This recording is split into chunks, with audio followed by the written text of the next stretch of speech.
I am here at the Forks of Cypress Plantation that was once owned by James Jackson and Sarah Moore Jackson, and it's in Florence, Alabama. And this is actually a chimney right here.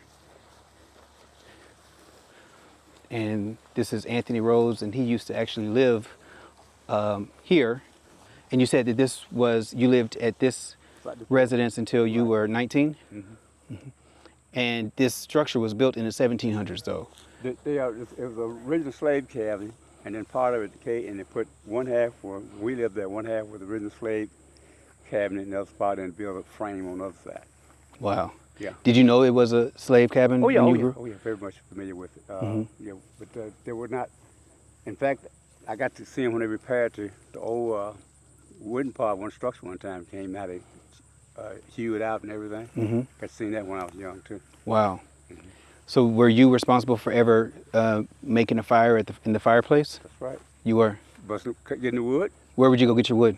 Well, we had woods back down this way. See, the cotton field was out here where the corn's at, and back then the rest of the wooden area, and then wood area on this side, and we go back down and bring the woods up. So down over there. Yeah, way back down there. Was there like a lot of cattle and horses out back here? What was the landscape out here? The landscape here was first of all there's from here right down there as you come up that big long place. Mm-hmm. There was a man-made huge pond, and then everything was just cleared and clean. Okay. Yeah, and so there was nothing, there's no structure between here and the Forks. So this was the only home This was only at the time and in the Forks. And one way back was another one, small regular frame house back down there. These only remained structure at the time. And the Forks. And two barns. That barn and a small barn. That's all. And the Forks burned in 1966. Yes, I was on a nice afternoon. Mm-hmm. As someone might say nighttime, but I know it's not because we heard the clap of thunder. And my two nephews and I, we went around because we could see.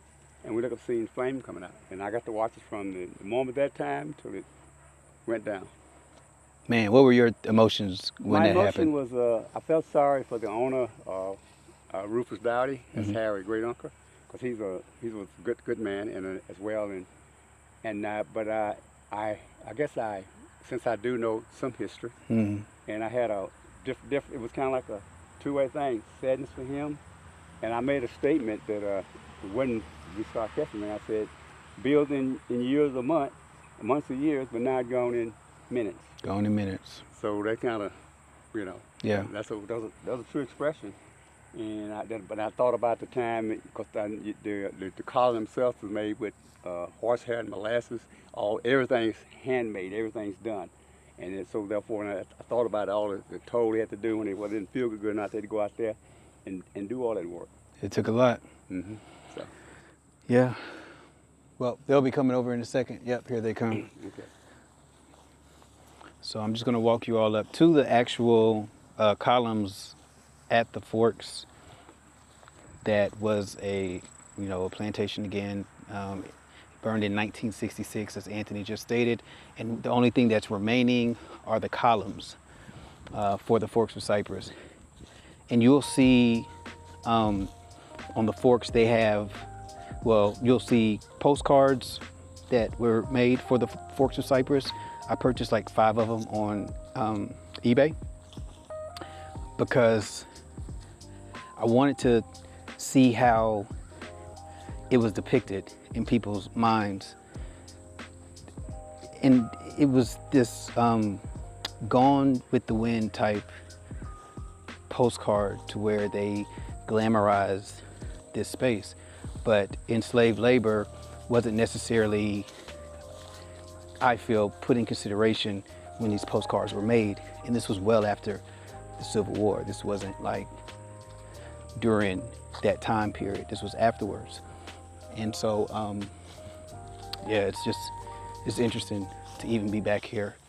But it's also a blessing that you are able to get access here so you can pay homage to your ancestors. Over here, we have an ass, a donkey, and we have a horse. So this is the land. And up here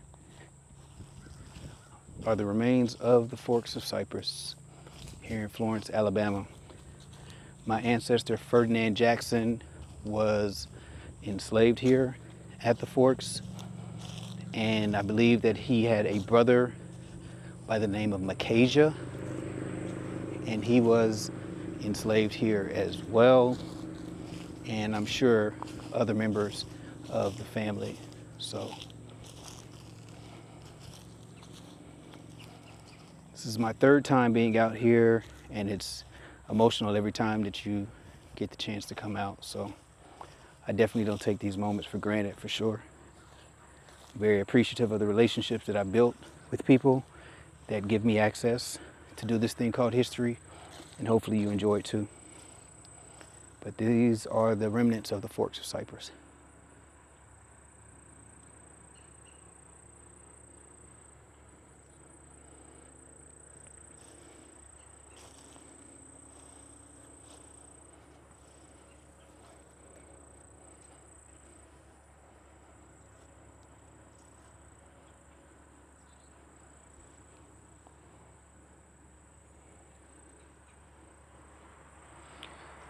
So you heard from someone who lived here at the Forks of Cypress up until he was 19 years old. And I think that's pretty amazing. He's still connected to the land. His ancestors were also enslaved here at the Forks, the Rhodes family, and that's Rhodes. And that's Brother Anthony Rhodes, and I thank him for sharing that information. So right now we are about to do some other type of filming. Make sure you subscribe and share. Peace.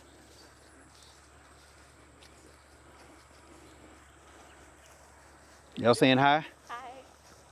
Say follow History Before Us on Instagram and YouTube.